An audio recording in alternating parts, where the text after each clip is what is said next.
Hello everyone, I-80386SX. What do we have here? We have a bunch of CF cards, and we have a CF to IDE adapter. This is going to be a very unique video, and we've got about 7 disclaimers and counting on this one. I'll probably think of another one. It's the first time in my YouTube quote-unquote career that I have actually used a script for anything. So let's get right into it. So first thing is first, and I just thought of another disclaimer, but first thing is first, you want to follow every step exactly in this video. Failure to do so will result in you not having a bootable volume. And the second thing you need to know is the CF cards. These are not all created equal. You need CF cards, generally speaking, my experience on this is that if they're DMA or UDMA compatible, it should be okay. What you're staring at, the blue SanDisks, the blue knockoffs, the Transcend Compact Flash Ultra Industrial, and of course again, those are all good. The Cisco cards I've heard have been really good. This card, I don't know if these are for sure. This is something I got off of Amazon, although they do look like very similar to the blue SanDisks. I had one that formatted really slow and got into a reboot loop, so I'm not sure if that was a defective card or not. So, and there's going to be some values I'm going to reference.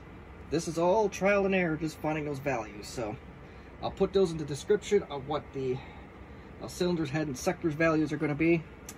General rule of thumb, whatever your standard computer detects these as, you take 2 cylinders off. So, for example, I'll use this one all the way on the right.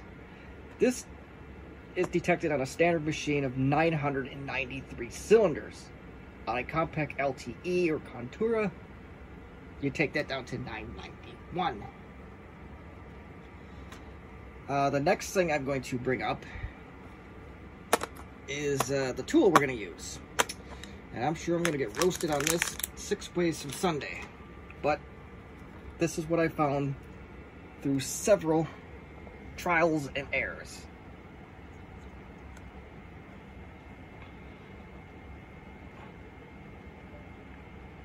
First of all, I need to put my password in here. Just 1 second.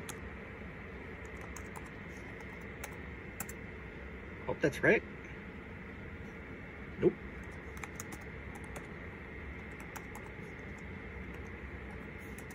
Highly technical censorship program. So, this is VMware Workstation. And you'll notice I'm not using VirtualBox. I'm going to get into that a little bit later, why we're using VMware Workstation. You don't actually have to pay for it, just go get the trial version. Our next thing is this method only works on cards that do not naturally exceed 1024 sectors. Excuse me, cylinders. So yeah, 1024 cylinders. If you exceed that on your card, this method will not work. Not sure if that's a known issue, if that's just standard or it's a Compaq thing. I'm not exactly sure. But yeah, that's something we found during the course of this, and how many trials and errors did we do.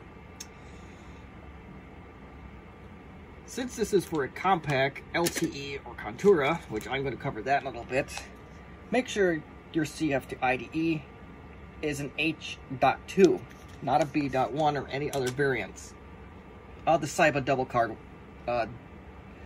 dual CF card one will also work, but if you're using one of these, make sure it's H.2, or you're going to have a very bad time.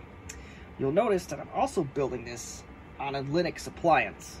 Well, Linux laptop, quote-unquote appliance. You can start with a Windows machine, but once this thing is built, I strongly recommend against using a Windows machine to put files on here. And that's a very simple reason. Windows does not like multiple partitions on removable drives. Also, Windows 10 and Windows 11, the Windows Defender sometimes detects the Compaq Diagnostic utility as a virus. So, Linux it is. And we're going to be using DOS 6.22 boot disks only. Do not use Windows 95. Do not use Windows 98. You'll have some very unpredictable partition sizes come up, and it's not going to be anything useful. And your machine, your Compaq, will not boot. So, that leads me to my next point. What machines does this actually cover? There's only 4. 3.5. The Compaq LTE Elite, the Contura Aero, and the Contura 400 series. Those are your 3. Your half is the Concerto. Because the Concerto uses a very similar... They have a diagnostics partition, but there is one little difference. It uses a different version of that diagnostic partition. So, my guess is this will probably work for that. I just need to upload the right diagnostics partition, which I will make available for you on archive.org. I have one more note here that I can't read, but oh yeah, the CHS factor. If I haven't mentioned it already, you'll notice that, oh, where is he getting these values from? I am actually inserting these cards in each and every one of these, and possibly some others, have been each inserted into my LTE Elite. I was able to get the diagnostics partition because I have tools to make that happen. And I just recorded the values and put them on a notepad, which I will eventually. Those will make their way into the video description. So, oh boy, that was 7 minutes worth of disclaimers. I think we're good. But first thing is first, I've already did it, at least so I think. I'll double check it, but you need to wipe your CF card completely empty of partitions of any kind. That's very important. At this point, you can use Windows Disk Part to clean it. That's what I'm going to do. And on second thought, I was going to use the 256. Where is the 256? Hold on, technical difficulty here. Be right back. Alright, I found it. Yeah, so your card must have no partitions on it whatsoever. And also, you'll just need a standard USB. I use one of these. You can get these on Amazon, eBay. Mine's a U-Green. But, yeah, it should all work the same, so... Now, we get... now that you heard me blab for about 10 minutes about disclaimers and all the other stuff, let's get to it. Okay, we are back. There was a video editing moment here, and there's a whole bunch of stuff open here, but I'm not going to go through the process of going to download and install VMware Workstation. As I said, those instructions are pretty straightforward. But whatever machine that you will be using, you will need to know your sudo password. Almost everything's going to be done in sudo. There's a file you're going to download that has the Compaq Diagnostics partition. That is just that's a VMDK. Might be way too big for its own good, but yeah. Whatever. So first thing is first, provided you have everything installed, you'll notice that I just inserted a flash drive because I do have files on there that I need to access, so at least I believe I do. Let's close that out. So let's get the terminal, and first thing is first, let's just type in good old sudo VMware.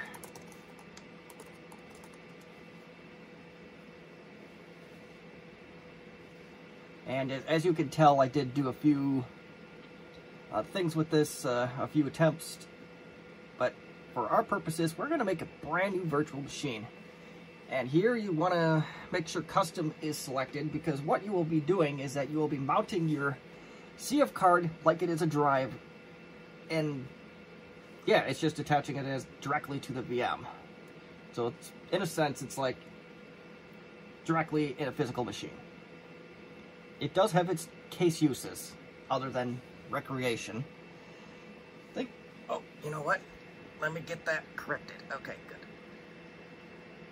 We had a SQL server that it was a raw data mapping, is what they used to call it. And it was just direct access to a SAN. That's all it was. That was the requirement, so, well, I couldn't question it because I wasn't there when they put it in, but anywho, back to the story at hand. This is good as the defaults. We can click next here. I'm going to go ahead and install the operating system later. And DOS is already selected, but in case it's not, select DOS. And we will rename this. Oop. Well, I'm glad I mentioned that. Don't do this on a first-gen Contura or an LTE Elite or an LTE 5000. The first-gen Contura and the LTE 5000, you can technically do this, but you don't need to do all the extras with what we're doing here. You don't need the Compaq Diagnostic Partition. On the LTE Elite, you absolutely do not want to put a CF card in those. Don't do it. Unless you like paperweights. I think I explained this before, but almost everybody I know that's trying to put a CF card in their machines, even if you manually set the settings, the hard drive settings, the hard disk controllers like to fry themselves, and you aren't going to be booting from it, so not good. Anywho, next.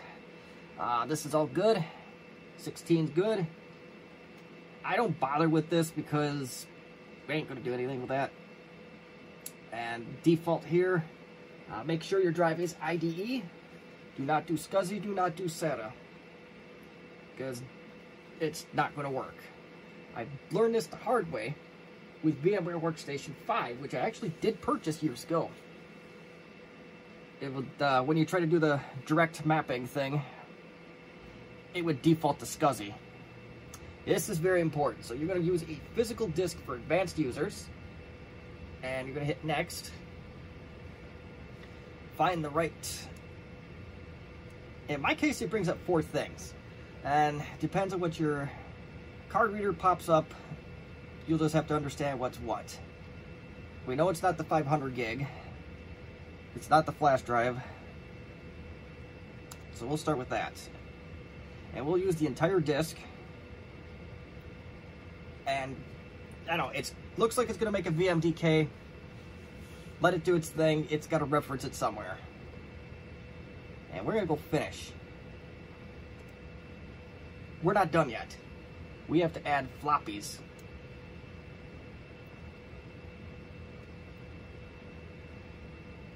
Don't technically need the CD-ROM either, but oh yeah, that's another. You could use the China DOS Union DOS 7.1 to do this as well. That does detect the correct hard drive values, but we're going to use DOS 6.22 here. We also need to add our VMDK, which holds the very important piece of this, which is the Compaq Diagnostic Partition. But we'll see. We'll keep the defaults till we go here. Now we want to go use an existing virtual disk. You'll want to find wherever you downloaded that. In my case, I'm going to do the Compaq-0 VMDK. And who knows, I'll probably just call it that on the archive.org when I get there. Thankfully, it's only 13 megs. So that way, if you watch this video and you're following my instructions exactly, you'll at least be able to reference what I'm talking about. So finish. In that, oh wait, I lied. There's one more thing we gotta do. Since we're gonna put the diagnostic partition on next, we're gonna go to floppy, and we're going to browse. This will also be included in that archive. In my case, it's on a flash drive, but hold on. It's not showing up. Well, this is where you go down to where it says floppy images. Maybe. And you'll have to hit all files. I'm doing this awkwardly with my left hand. Well, you get the idea. So we'll go all files, and you'll just double click on this Ghost 6 IMA. This is the oldest version of Ghost that I could find, so that's what I'm working with. This version of Ghost does boot on a 386, just for the record. If anybody ever needs a version of Norton Ghost for a 386 based machine, you're welcome. Now we can hit that almighty save. Now, this is where you got to be prepared, because as soon as you start up that guest operating system, you got to get into the BIOS right away. Now, on ESXi and vCenter, there's an option where you can click on to force BIOS entry. I don't see anything like that here. There is some command line stuff you could do to do that, but we are going to do something. Oh, okay, so change the firmware. Okay, so yeah, we're just going to do the press F2 quickly trick. So be prepared. Start this EST. We got it. So go down to your primary master, and we are going to, okay, there we go. So you got to hit plus or minus until you get it to user. Very important. And you'll notice here, VMware's got this all wrong. Yeah, maybe not necessarily wrong in a sense, but it's not going to get far on your Compaq. So, whip up our handy documentation here. And since we used the 256, we're going to go change this to 501.1663 as per my chicken scratch. I am not a doctor. I am too dumb to be a doctor, so we hit our pluses and minuses until we get to that point. If you try to manually put those numbers in, it'll go to 0. So I recommend against that. Or maybe it does on a laptop, maybe on a desktop it doesn't. I'm not sure, but either way.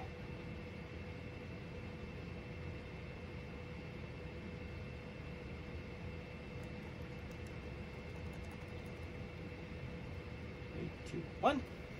We will raise this to 16. Because that's what the Compaq detected it as, so yeah, don't trust these settings face value. You gotta be exact, otherwise your Compaq will not boot. You may be able to get in that diagnostic partition, but that's as far as you're gonna get. Anywho, let's, and one other thing, I have to disable this LBA mode control because I get non-bootable volumes. I'll get the invalid operating system, so plus or minus to disable that. Once you're done, you may press F10 and your settings should save. This is going to boot on a Ghost disk. I don't have any mouse drivers on this at this time. I hope I can get that corrected before I upload this. And we are going to go to partition from image. Now, no mouse here, so it's a little bit tricky. So this will have a white border on it once you hit tab. And you'll have to do this about 5 or 6 times, maybe 7. And now you got your white border.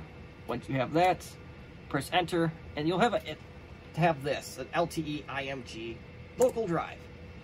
And I am just going to go down to this one here, as I know this one is good.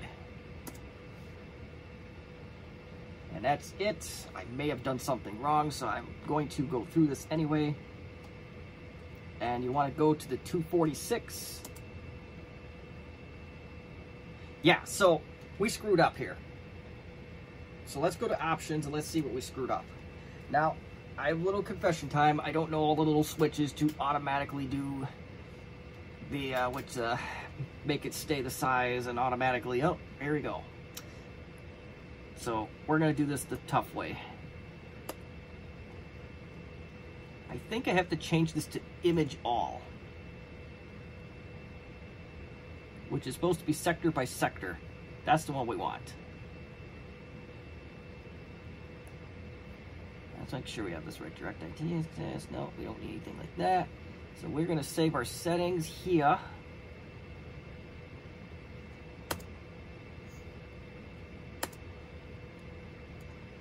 Accept. Let's try that again.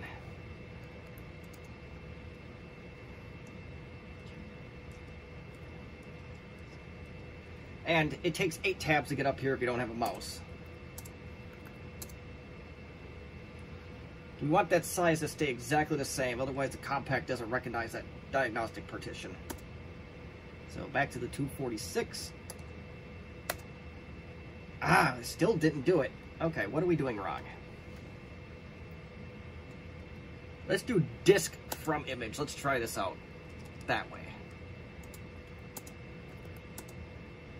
246. There we go. Yeah, so you want to go disk from image, and then this partition size should stay exactly the same. The options that we went into were absolutely necessary for this. So let's press OK, and let's do it. Boom. We're done. So we're going to quit Norton Ghost. We're going to shut the machine off. We're not done yet, but we're going to shut it off because there's a very important step here, is that you will want to disconnect the 2 gig volume. And, well, I didn't even follow my own steps exactly. This would have been an easily correctable step, but we got to go to the DOS image at this point and save. Okay, so now this should boot into DOS 6.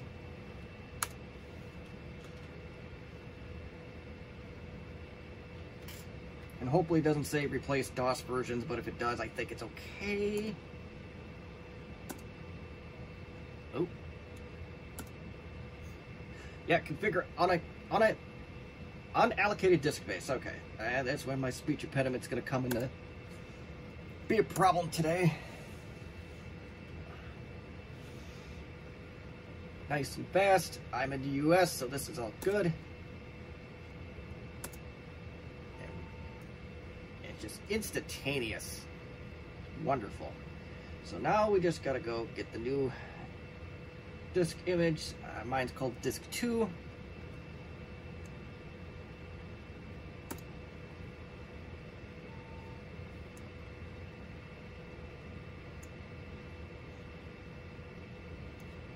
And we are going to go to disk 3.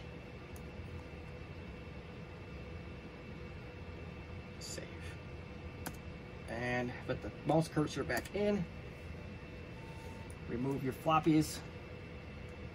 And so we'll disconnect our floppy. And we'll press enter. In theory, this should boot to DOS 6.22. And it's okay if it does here. So this is not a big deal. So everything's looking as it should. If we go to F-disk, everything should look good there. It'll show up as a non-DOS partition. That's what we want. Even though it's really a FAT12 partition. So that's why I never understood why that was such a bear to get on. But at least not using real Compaq hardware. But, you know, not really had a purpose for that till now, I guess. So, yeah. So, this is where the moment of truth comes in. So we are going to put our CF card in our half tour apart LTE Elite. We're going to move old reliable here.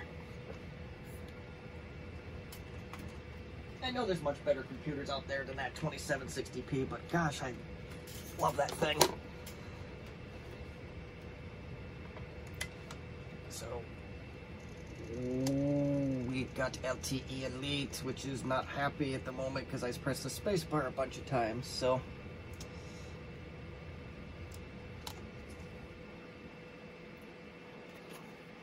card.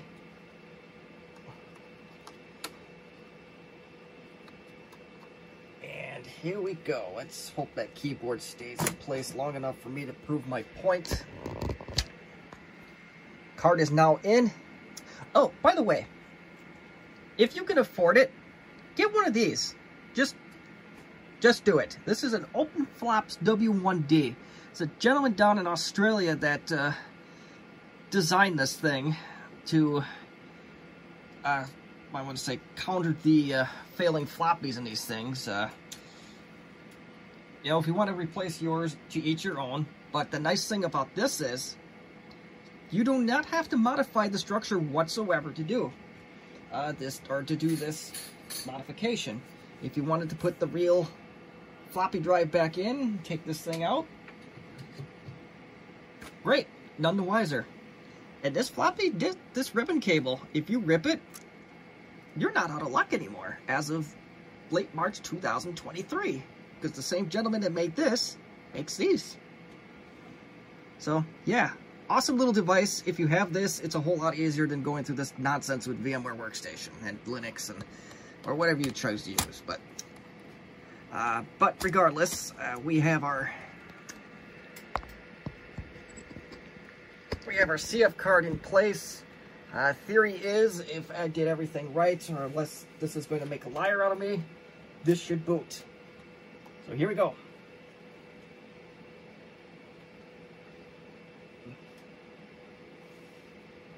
There we go. We'll let it do its ramby-ram. Oh, that sounded childish. Do its memory count. There we go. Now, since I previously did not have a hard disk installed in this, I had to acknowledge that. If you go to a smaller volume, you'll get some other error. Just press F1 to save your changes. We got our rectangle. That's good. Ooh, we have a problem that's not related to this. But let's load it.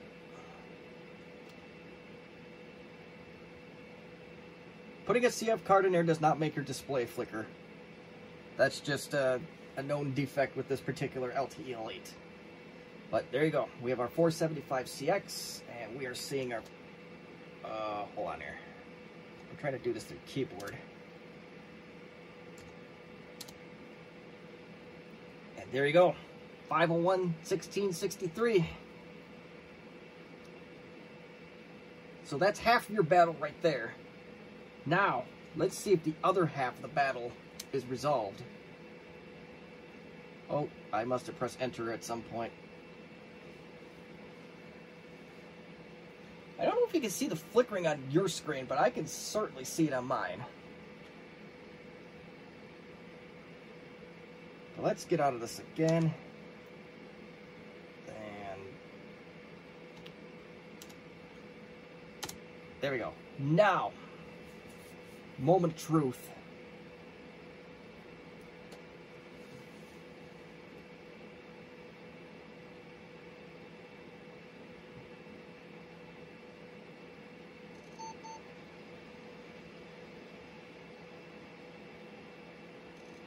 Look at that.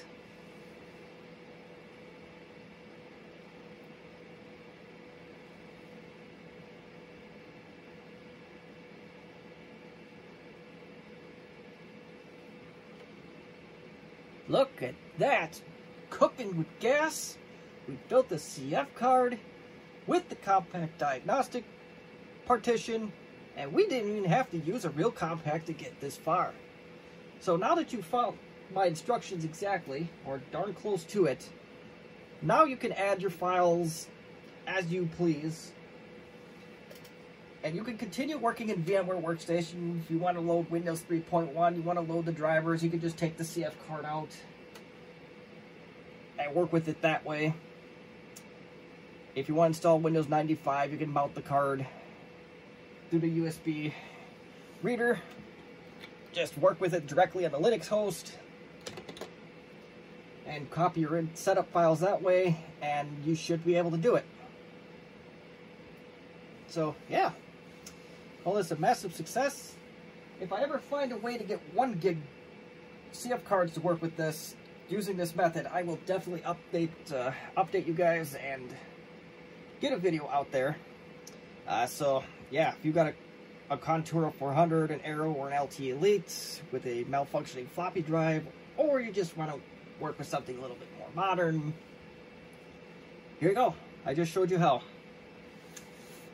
So that being the case, if you have any questions or comments or constructive criticism beyond my terrible speech, please feel free to leave that in the comments section. I did say if I do find CF cards that are for sure compatible with these, I will update that in the description as well, because I'm sure that database is going to grow as time goes on. Like I said, the UMDA or the DMA CF cards are the safest bet. I did show you a handful of them that for sure are compatible. Just to review, bring them up again.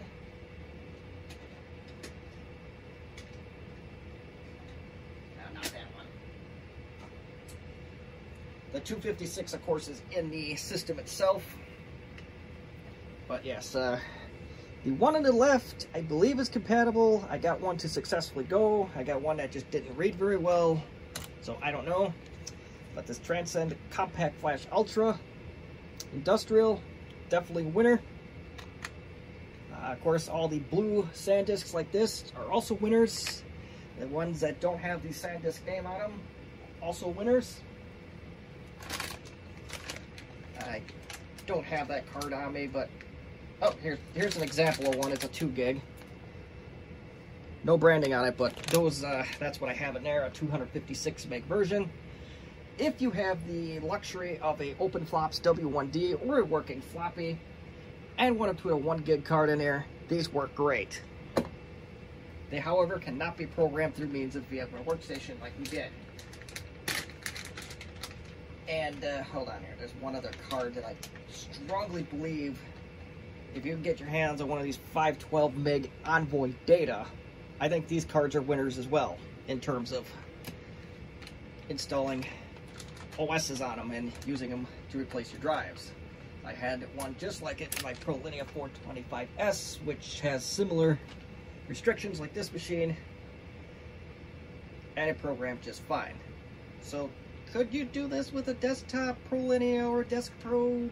Probably, but for the sake of this video, we're going to limit it to the 4 machines that we just named off. So that's it. I will make sure everything gets loaded up, and yeah, thank you again for watching. Have a good one.